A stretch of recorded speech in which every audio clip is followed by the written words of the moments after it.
Is the happiest place in Britain really that happy?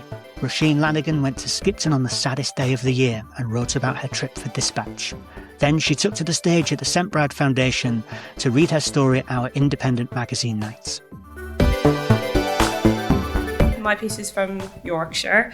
In explaining why I went there, I'm going to make this kind of sound like an AA meeting. At the beginning of this year, I decided that I needed to quit smoking. So I did that. And then it was January, so I decided to quit drinking too. And I thought those things would make me really happy and wholesome, but actually they just made me incredibly depressed.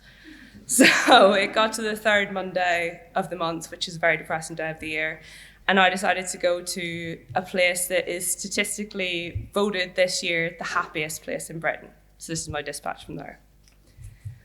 On Blue Monday 2009, shares in the Royal Bank of Scotland collapsed and billions were wiped off the stock market.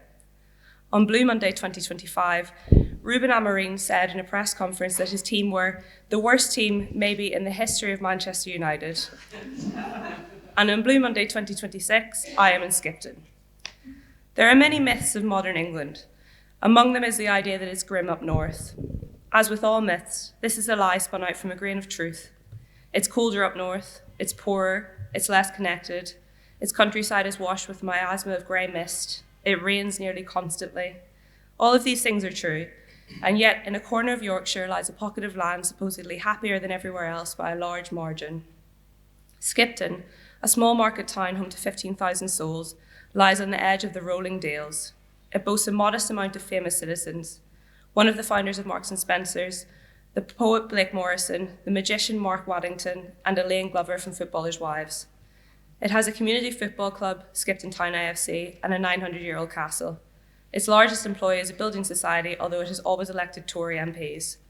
Every June, it hosts Sheep Day, a kind of ovine gala and funfair free for all who attend. This year, Skipton won the title of happiest place in Britain. It's on the up. As on the up as it can be in a country that continues to drop in the world happiness rankings. Low life satisfaction is reported more often, particularly among younger generations who are less happy than their predecessors, more anxious and more skint. If broken Britain defined the early 2000s, a more resigned and morose shattered Britain ideology has replaced it, except in Skipton. Ask the town's residents why this is the case and they won't have the answer.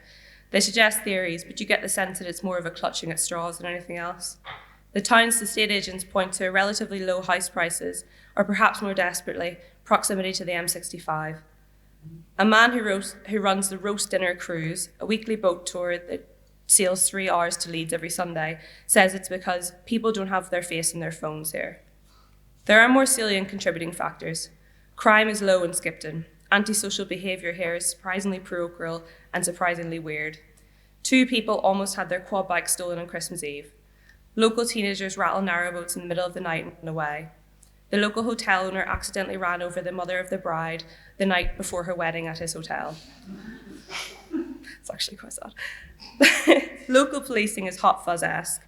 Foregoing biometrics and militarisation offers to encourage people to say hello and have a chat, oozing happiness from a fluorescent vest like Sergeant Nicholas Angel himself. As would be the case for anyone whose experience of the police is almost entirely restricted to the RUC and the Met, this is perplexing to me. In general, Skipton is a conundrum. It feels unreal for anyone to maintain this level of cheer without having a reason for it. Tobias works in the town hall and oversees the annual Sheep Day Gala. He is as ambitantly baffled by the happiness ranking as he is with the letters from animal rights activists he receives every year. It's a small town mentality, he says, not in a negative way, just in the way that everyone knows each other. There's a core structure of the town, good pubs. I am not the first Irish person to make this pilgrimage. Skipton was once the mecca for Irish labourers, for whom a village in North Yorkshire was as good as a Wailing Wall. In the 50s, so many Irishmen descended on the town in the summer looking for labour that the first Monday of August became colloquially known as Irish Day. Skipton's local pork pie shop has won a national championship award for best pork pies no fewer than 5 times. A yellowing newspaper article in the window shows the shopkeeper displaying the winning pastry under a headline that reads, "Another happy day in the life of pie." A comedian named Barbara Nice is about to perform at the town hall.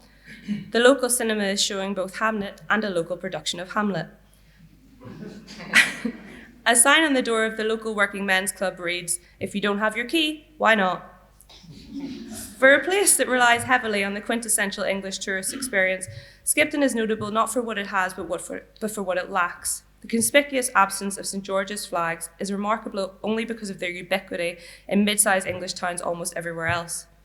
A Skipton Facebook group asking, "Why do we get depressed?" has only one public response: because we are surrounded by the terminally stupid flag-waving loons. The flagless, picturesque streets here have served as a backdrop for 28 years later Emmerdale and Calendar Girls, based on real-life Yorkshire women from a neighbouring village. Despite filming part of the original Harry Potter films nearby, there is a comforting lack of tat shops selling Pottermania merch. When film crews returned to Skipton to work on the new HBO series, locals expressed their distaste for the media circus, saying, "Monetising and helping J.K. Rowling isn't brilliant." Today, the only film crews in Skipton are those of other journalists, roving through town and carrying booms and mics and getting in the way of shoppers and school runs. Everyone here knows that it's a big story, being named the happiest place in the country. They are patient with the media attention, but they don't know how to deal with it. Despite its reputation as a picture-perfect town, Skipton has the same problems as the rest of the country. There's an inevitable food bank, and over-reliance on Airbnbs makes renting difficult.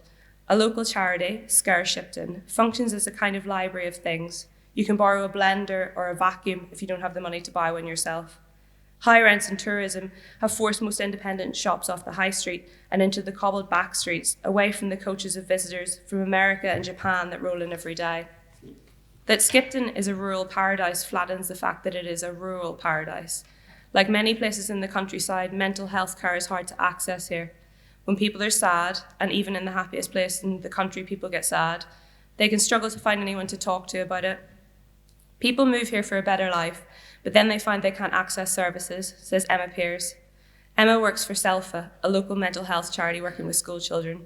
She tells me that one family she's encountered was expected to make an 80-mile round trip from their home for a youth mental health referral. This, I think, is why everyone in Skipton is so perplexed by the fact that everyone is in Skipton, looking at them, gauging their sanguinity. I always type words that I can't say in real life. And trying to figure out how to take it back home with them. If you're stuck in one place and you can't afford a new Hoover, or you're queuing at a food bank or tutting at a film crew blocking your parking space, you probably don't feel any happier or any sadder than someone in Reading or Crewe or Stirling living the same life. Yes, Skipton is beautiful and everyone is friendly. People smile at strangers in the street. Everything is cobbled. But in other respects, it's a town like any other. In the woods, there is still teenage graffiti accusing someone named John of being a nonce. Groups of boys still play on their phones out loud and pick their spots in public. You can only gauge happiness if you don't look too closely at it, if you don't compare it too forensically with the happiness of your neighbours or to how happy you were yesterday. And yet still, there are worse places to be miserable than Skipton, North Yorkshire. Thank you.